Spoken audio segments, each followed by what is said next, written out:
Good evening and welcome to VlogND. I'm Salpir, bringing you our top story tonight: a controversial shift in U.S. immigration policy that has sparked international debate. The Trump administration has unveiled a new refugee program, dubbed Mission South Africa, aimed at providing resettlement opportunities for white Afrikaners.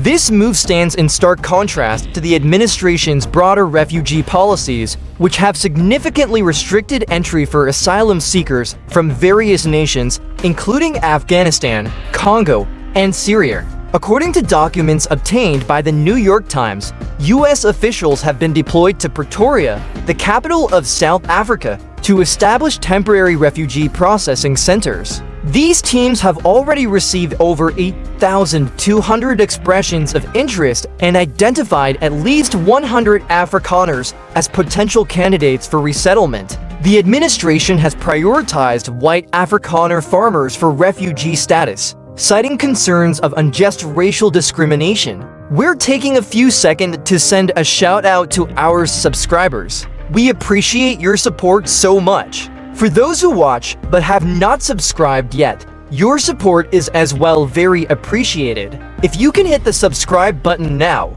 that will be great. VlogND thanks you. While the US government maintains that the program is a humanitarian effort, critics argue that it reflects a racially biased approach to immigration. Vanessa Cardenas, the executive director of America's Voice, stated, "There's nothing subtle about the administration's immigration policy. While they single out Afrikaners for special treatment, they simultaneously block vetted refugees from mostly black and brown nations." South Africa itself has become deeply divided on the issue.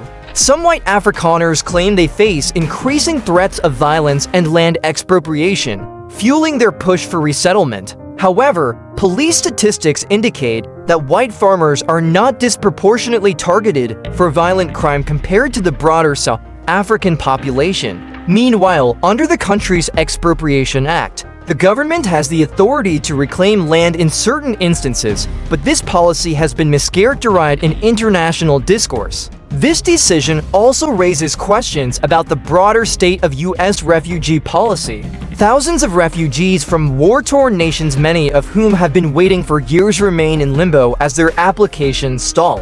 Legal advocates argue that the U.S. government is choosing to allocate resources selectively, favoring one group over others. For those like Zumberuti, a Congolese refugee living in South Carolina, the move feels deeply personal. Beruti, who fled ethnic violence and has waited years to reunite with his wife and 3 children, sees the Trump administration's pivot as discriminatory. In an emotional statement, he said, "White Africans are allowed in, but black Africans are denied. Hope for my family has diminished." As the debate intensifies, questions remain about the future of U.S. refugee policy. Will this special carve-out set a precedent, or will it further entrench divisions in the nation's approach to immigration? For now, the world watches as Mission South Africa moves forward. This is Salpir reporting for VlogND. Stay with us for further updates.